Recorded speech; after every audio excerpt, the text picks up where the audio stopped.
Blade Runner all the time and Aliens, and you love this stuff, and lean into that. The software, he's totally right. Download that software, play with it, make some things.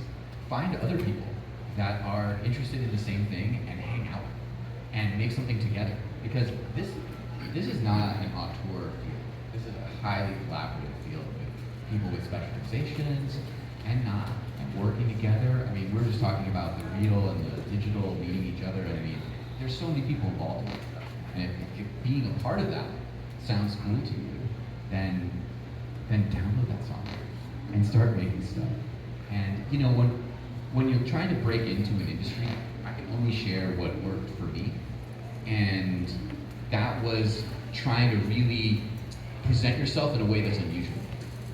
Because there's a lot of people that are applying to jobs, you know, in the visual effects industry, computer graphics industry, filmmaking industry, and if it looks like what everyone else is doing, you won't get noticed. So be original, you know, explore yourself and what you have in you, and what's weird might actually sell, and that might get you the job. So really, you know, like think deeply about yourself and your passions and what you think is cool, and don't follow the pack.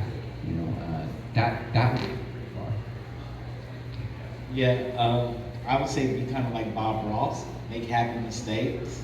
Has anybody watched Bob Ross before? You're like, how does he make birds like that? The two swipes with the brush, he does it perfectly every time. But he says that's not a mistake. That's a happy accident. So make happy accidents. You can't break the software.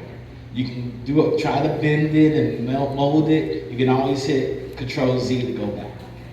You can always hit Control Z. Everybody's made undo. Undo's a beautiful thing. Speaking of Blender, if y'all know Jorge Gutierrez, he did Maya and the 3. And it's on Netflix. It's a complete animation. He made it all in Blender because he believed that people of color need access to these tools. So I'm going to make a beautiful, beautiful animated story with Blender. So that'll be your homework to watch that as well. And I'm going to open it up for questions. Repeat that name of that project. Maya and the 3. Maya and the 3. It's an amazing story. It's an animated property on Netflix. And he built it all in Blender. Hi, Hello. for being here today. I want to ask, you said that if you want to try downloading Unreal, you should do it on a beefier computer. A computer with like beefier capacity. What do you mean by that? And what should you do? Say the last part again?